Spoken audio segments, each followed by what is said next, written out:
नमस्कार सभी को, आपके अपने चैनल कंप्यूटर फॉर क्वांट के अंदर आपका फिर से एक बार हार्दिक स्वागत है। तो डीबीएमएस की सीरीज़ आपको मेरे ख्याल से अच्छे से समझ में आ रही होगी और जो रिस्पांस आपको मिल रहा आपके द्वारा मुझे मिल रहा है उसके लिए बहुत बहुत धन्यवाद। तो प्लीज़ मेरी आपसे फिर से रिक्वेस्ट है, अगर आप इस वीडियो को देख रहे हैं तो लाइक करना ना भूलें और अच्छा है वीडियो बुरा है प्लीज़ कमेंट ज़रूर करें, है ना।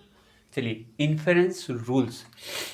तो ये यहाँ से एग्जाम के अंदर डायरेक्ट क्वेश्चंस आता है। आपको क्या दिया जाता है, एक इनमें से कोई स्टेटमेंट दिया जाता है और पूछा जाता है कि इनमें से कौन सा है, ऑगमेंटेशन है, डिकम्पोजिशन है, यूनियन या कंपोजिशन रूल है। डायरेक्ट क्वेश्चन आता है ना।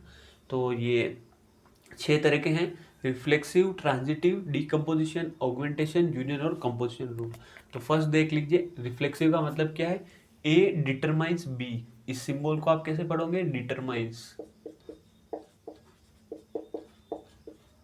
ए determines B if B is a subset of A. इसका मतलब क्या है, ये यूँ कह रहा है कि ए कोई सबसेट है जिसकी वैल्यू मान लीजिए 1 2 3 है और बी कोई सबसेट है जिसकी वैल्यू मान लीजिए 1 और 2 है। और ये अब क्या बोल रहा है, ए डिटरमाइंस बी।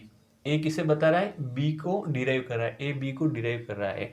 तो ए बी को तभी डिराइव कर सकता है जब बी सबसेट हो ए का। ऑब्वियसली बात है, जो वैल्यूज ए के अंदर होगी उसी से तो वो वैल्यू बी के अंदर भी लेके आएगा। अगर आप इस तरीके से सेट होगा, ए की वैल्यू मान लीजिए 1 2 3 है और बी की वैल्यू मान लीजिए 4 है, और अगर हम ऐसे लिखते हैं ए डिटरमाइंस बी, तो ये गलत हो जाएगा। क्योंकि यहाँ देखिए, B is not a subset of A. B A का सबसेट नहीं है। क्यों? क्योंकि बी के अंदर 4 है और ए के अंदर 1 2 3 है। तो ये 4 क्या ए के अंदर आ रहा है? नहीं आ रहा है। तो अगर इस तरह की जो प्रॉपर्टी शो करता है उसे हम क्या बोलते हैं, रिफ्लेक्सिव प्रॉपर्टी। तो एग्जाम के अंदर डायरेक्ट क्वेश्चन आता है इसी तरीके से लिखा हुआ। ट्रांजिटिव क्या होगा, देखिए, if A determines B and B determines C. Ram Shyam का दोस्त है, श्याम घनश्याम का दोस्त है। इसका मतलब क्या हो गया, राम डायरेक्ट घनश्याम का दोस्त है, ये आप समझ सकते हो। Then A determines C. A B को डिराइव कर रहा है, बी सी को डिराइव कर रहा है। इसका मतलब हम ये समझ सकते हैं कि ए डायरेक्ट सी को डिराइव कर रहा है। Transitive property. ओके। डीकम्पोजिशन नाम से ही पता चल रहा है कुछ न कुछ क्या हो रहा है, डीकम्पोज हो रहा है। साइंस के हम पढ़ते थे ना कि बैक्टीरिया जो भी वेस्ट मटेरियल पड़ा रहता है अर्थ के ऊपर, धरती के, उसको क्या करते हैं, डीकम्पोज कर देते हैं, उनको छोटे छोटे पार्ट्स के अंदर ब्रेक कर देते हैं। तो यहाँ पे डीकम्पोजिशन यही है। ए डिटरमाइंस बी सी, तो ये क्या करेगा, इसको तोड़ देगा। तो ए डिटरमाइंस बी और A determines C.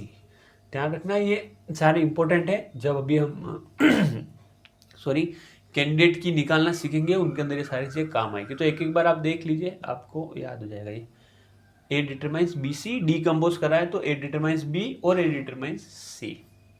Augmentation, if A determines B, अगर ए बी को डिटरमाइन करता है, then A C determines B C. तो हमने क्या कर दिया यहाँ पे, कुछ एक और कांस्टेंट ऐड कर दिया। यहाँ पे आप कांस्टेंट मान सकते हो या एक अलग सिंबल यूज कर दिया है, जो दोनों साइड में क्या हो जाएगा, एड ऑन हो जाएगा। तो ए सी डिटरमाइंस बी सी, ऐसा हम लिख सकते हैं। यूनियन, यूनियन का मतलब क्या हो गया, देखिए नाम से पता चल रहा है कोई ना कोई क्या होता है, यूनियन हो रहा है, कंबाइन हो रहा है। A determines B C and A determines C. A B को भी डिटरमाइन कर रहा है और ए सी को भी डिटरमाइन कर रहा है। इसका मतलब क्या, मैं डायरेक्ट बोल सकता हूँ ए बी और सी दोनों को डिटरमाइन कर रहा है। तो यहाँ पे देखिए डायरेक्ट इसका उल्टा हो गया, डिकम्पोज इन दोनों को तोड़ रहा था और यूनियन इन दोनों को क्या कर रहा है, जोड़ रहा है। कंपोजिशन रूल देखिए, A determines B and C determines D. तो यहाँ पे लेफ्ट हैंड साइड दोनों एड ऑन हो जाएंगे, राइट हैंड साइड दोनों एड ऑन हो जाएंगे। तो A C determines B D, A C determines B D. ये कौन सा रूल है आपका, कंपोजिशन रूल। तो रिफ्लेक्सिव आपको याद हो गया होगा, ट्रांजिटिव याद हो गया होगा, राम श्याम घनश्याम। डीकम्पोजिशन और यूनियन दोनों क्या एक दूसरे के रिवर्स है। और यहाँ पे देखोगे आप, ऑगमेंटेशन क्या है, इसके अंदर अलग से एक वेरिएबल क्या हो जाता है, इनटू हो जाता है, और उसके अंदर दो अलग अलग है, लेफ्ट हैंड साइड जुड़ जाती है, राइट हैंड साइड जुड़ जाती है। तो इस तरीके से आप इसको क्या रख सकते हो, याद रख सकते हो। ओके। तो अब हम जैसे जैसे आगे चलेंगे चीज़ें आपके लिए और समझने की बढ़ती जाएगी। तो प्लीज़ वीडियो को लाइक करें, शेयर करें दोस्तों के साथ। Thank you.